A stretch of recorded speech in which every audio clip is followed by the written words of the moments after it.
জেলে শাহজাহান, সন্দেশখালীতে ফের শাহজাহান বাহিনীর দাপাদাপি। ফেরি দখলের চেষ্টা শাহজাহান অনুগামীদের।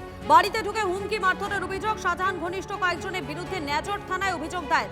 অভিযোগ, বেশ কয়েকদিন ধরেই জনাব মল্লিককে হুমকি দিচ্ছিল শাহজাহান বাহিনী। নূর আলম রয়েছেন আমাদের প্রতিনিধি আমাদের সঙ্গে। নূর, মূলত কার কার বিরুদ্ধে অভিযোগ উঠে আসছে? দেখো, সন্দেশখালীতে শেখ শাহজাহান বাহিনীর অত্যাচার কিন্তু আমরা দেখেছি। জেলবন্দি রয়েছে শেখ শাহজাহান, তারপরেও কিন্তু এখনো পর্যন্ত সন্দেশ।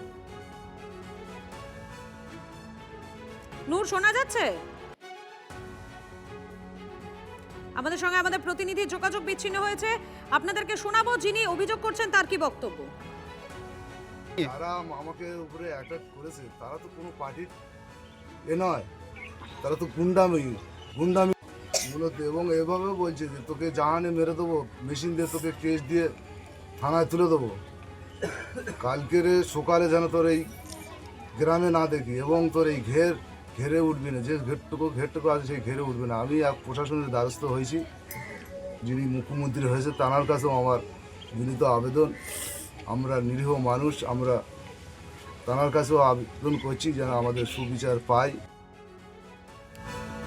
আপনাদের শোনালাম যিনি অভিযোগ করছেন তার কি বক্তব্য। আমি আবারও আমাদের প্রতিনিধি নূর আলমের কাছে চলে যাব। নূর, কাদের বিরুদ্ধে এই অভিযোগটা উঠে আসছে? দেখো, বারবার কিন্তু শেখ শাহজাহান বাহিনীর বিরুদ্ধে অভিযোগ উঠেছে। এলাকা দখল, ভেড়ি দখল থেকে শুরু করে সাধারণ মানুষের উপর অত্যাচার। শেখ শাহজাহান সন্দেশখালীর এক সময়কার বেতাজ বাদশা, তিনি জেলবন্দি রয়েছেন। তারপরেও কিন্তু এই সন্দেশখালীর বেতাজ বাদশা শেখ শাহজাহান, তার যে সমস্ত অনুগামী, তার যে সমস্ত সাগরেদ, এখনো পর্যন্ত সন্দেশখালীর বিভিন্ন প্রান্তে তারা কিন্তু দাপাদাপি করছে। এমনটাই অভিযোগ তুলছেন সন্দেশখালী নাইয়ার থানার আগাজাটি এলাকার বাসিন্দা জনাব মল্লিক। তার একটি মাছের ঘেরি রয়েছে। এই মাছের ভেড়ি একেবারে সন্দেশখালীর বেতাজ বাদশা শেখ শাহজাহান তার অনুগামীরা দখল করার চেষ্টা করে। এমনকি ওই যে জনাব মল্লিককে তাকে একবারে মারধর করা হয়, ব্যাপক মারধর করা হয়। মুহূর্তে কিন্তু তিনি কিন্তু ঘটনাস্থলে লুটিয়ে পড়েন। পরবর্তীতে স্থানীয় বাসিন্দাদের তৎপরতায় ওই যে মেচোভেড়ির মালিক জনাব মল্লিককে তাকে উদ্ধার করা হয়। কিন্তু এই যে জনাব মল্লিক নাইজার থানায় কিন্তু যে সন্দেশখালীর শেখ শাহজাহানের যে সমস্ত সাগরেদ রয়েছে, যেমন বাবলু মোল্লা, শফিকুল মোল্লা সহ বেশ কয়েকজন নামে কিন্তু নাইজার থানা অভিযোগ দায়ের করেছেন। কিন্তু প্রশ্ন হচ্ছে, রাজ্যে পালাবদল ঘটেছে।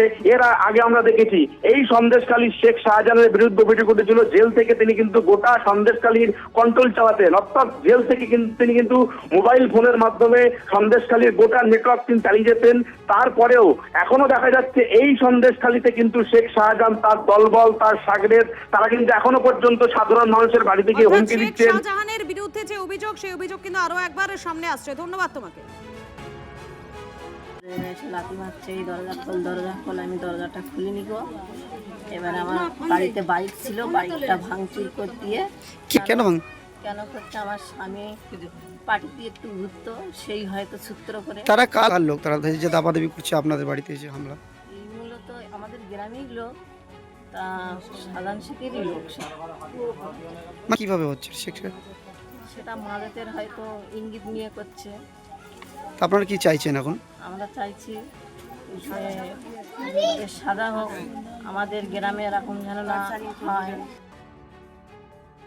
মারধর করেছে, ও অনেক দিন থেকে ওই ইয়ে করছে যে মারধর হবে, বা বাগালে, তারপর কোদালি বাটলে এইসব করতেছে, আর লোকের ঘর ঠেলতেছে। ঘরে বাউলু মোল্লা হচ্ছে ওই যে ওই মাজেতের সাথে থাকে, মাজেতের শালা, মাজেতের সাথে থাকে, এই হুমকি দিচ্ছে মারবো। আমার ননদের সাথে বলেছে যে তোর ভাত মেরে ফেলে দিয়েছি, আবার দুটো লাশ পড়বে, আবার ফের যাবো।